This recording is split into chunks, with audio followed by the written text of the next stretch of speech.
আজকের এই আলোচনায় আমরা রাসূলুল্লাহ সাল্লাল্লাহু আলাইহি ওয়াসাল্লামের সবচেয়ে প্রিয় একটি দোয়া সম্পর্কে জানব। চলুন আর দেরি না করে সরাসরি শুরু করা যাক। আচ্ছা, কখনো কি এমন হয় যে দুনিয়ার সব দুশ্চিন্তা, ভয়, হতাশা, এমনকি নিজের ব্যর্থতার ভারে মনটা একদম ভেঙে আসে? দেখুন, এই অনুভূতিটা কিন্তু আমাদের সবার জীবনেই কম বেশি আসে।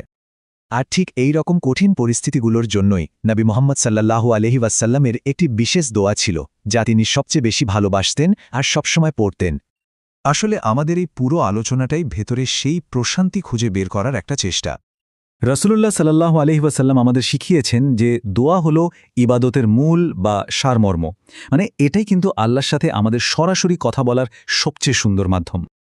তো চলুন এবার আমরা সেই বিশেষ দোয়াটার দিকে মনোযোগ দিই, যেটা ছিল রাসূল সাল্লাল্লাহু আলাইহি ওয়াসাল্লামের সবচেয়ে প্রিয়। এটা এমন একটা দোয়া ছিল যা প্রায় সবসময় তার মুখে থাকত। আর মজার ব্যাপার হলো, এই দোয়াটা কিন্তু কোনো দুনিয়াবি জিনিস চাওয়ার জন্য ছিল না। এটা ছিল একেবারে সরাসরি নিজের আত্মার জন্য একটা প্রার্থনা। এই সেই দোয়া, মূল আরবিতে। এর শব্দ আর উচ্চারণের মধ্যেই কিন্তু একটা গভীর প্রশান্তি লুকিয়ে আছে। চলুন এর অর্থটা একটু গভীরভাবে বোঝার চেষ্টা করি।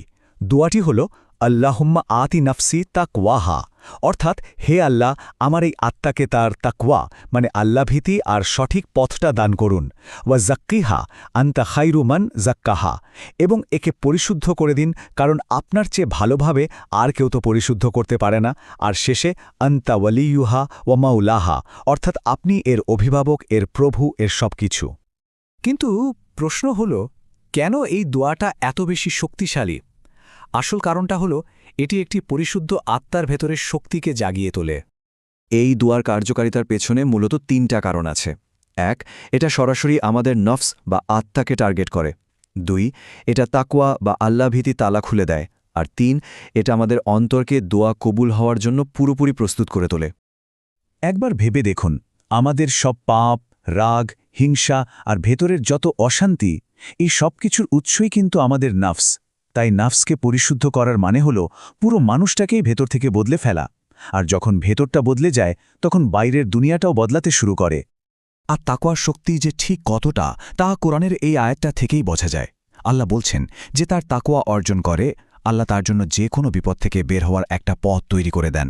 শুধু তাই না, তাকে এমন জায়গা থেকে রিজিক দেন যা সে কখনো কল্পনাও করতে পারেনি।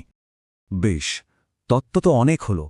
এখন চলুন দেখি এই দোয়াটা বাস্তবে কিভাবে একজন মানুষের জীবনকে পুরোপুরি বদলে দিতে পারে। যারা নিয়মিত এই দোয়াটা পড়েন, তাদের জীবনে এই পরিবর্তনগুলো আসেই। যেমন ধরুন, রাগটা কেমন যেন নিজে থেকেই কমে আসে। হারাম বা নিষিদ্ধ কাজের দিকে মন আর আগের মতো টানে না। একটা অদ্ভুত মানসিক শান্তি কাজ করে।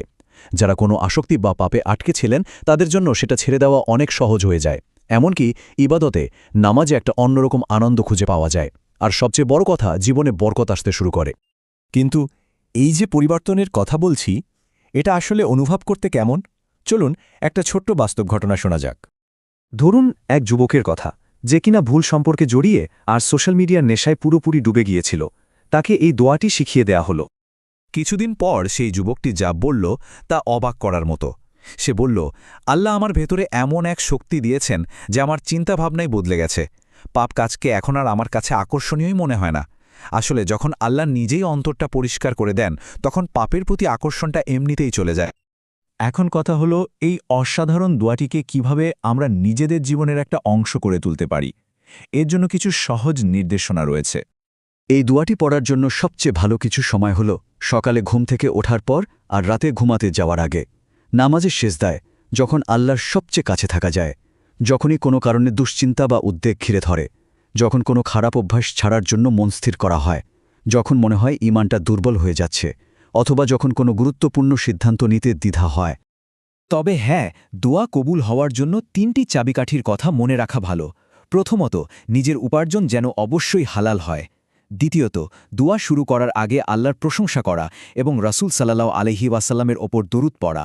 আর তৃতীয় এবং সবচেয়ে গুরুত্বপূর্ণ হল এই বিশ্বাস নিয়ে দোয়া করা যে আল্লাহ অবশ্যই শুনছেন এবং কবুল করবেন। সবশেষে আমাদের এটা বুঝতে হবে যে এটা কিন্তু শুধু মুখে বলার জন্য কয়েকটা শব্দ না, এটা হলো আত্মার জন্য একটা বিশেষ আরতি। এটা আসলে শব্দের চেয়ে অনেক বেশি কিছু। এটা হলো আত্মার একটা আকুতি, তা স্রষ্টার কাছে নিজেকে পবিত্র করার জন্য আর সঠিক পথ খুঁজে পাওয়ার জন্য একটা সরাসরি আবেদন। এখন শেষ প্রশ্নটা না হয় আপনার জন্যই তোলা থাক। এই দোয়ার মাধ্যমে ঠিক কোন রূপান্তরটি আপনার জন্য অপেক্ষা করছে? এর উত্তরটা আপনাকেই খুঁজে বের করতে হবে।